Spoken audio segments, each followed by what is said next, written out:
Hi, this is Adam Greenman from Greenman Garden Tools, and today I'm going to be talking about my essential tools for work in a no-dig garden.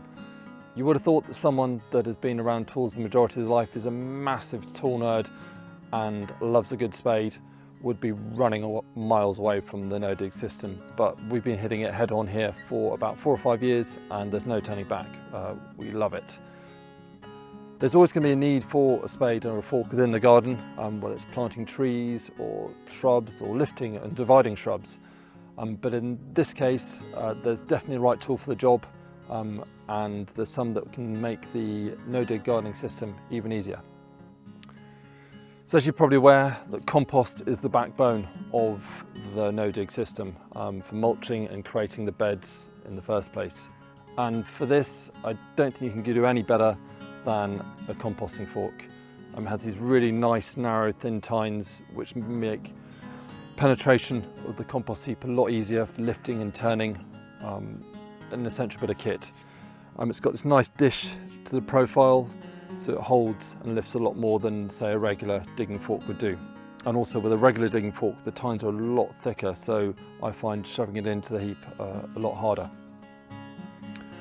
Once you've created your wonderfully fine compost, then it's a case of spreading it onto your bed.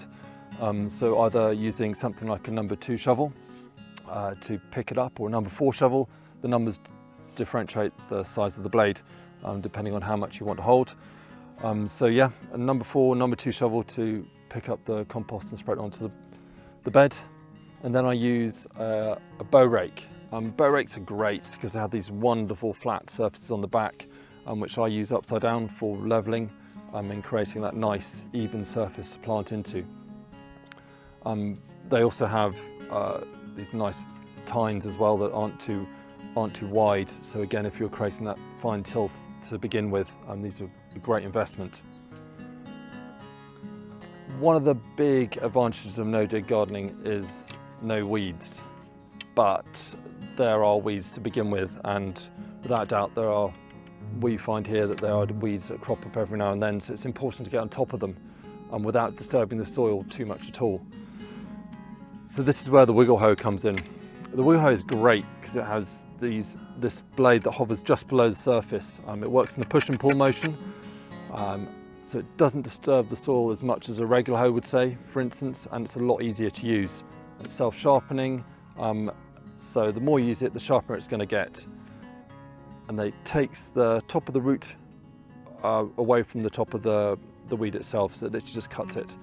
And again, all this happens just below the surface of the soil, so you're not breaking up that beautiful bunch of organisms that you're making by the no-dig method. Then once I've got my wonderful soil for planting out, something like this, which is a transplanted trowel. This is our long handle transplanting trowel, so I don't have to bend over.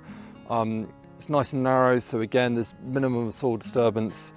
Jab it in, give it a wiggle, and then I can sow straight in. So there we go, my essential tools for a no-dig garden system.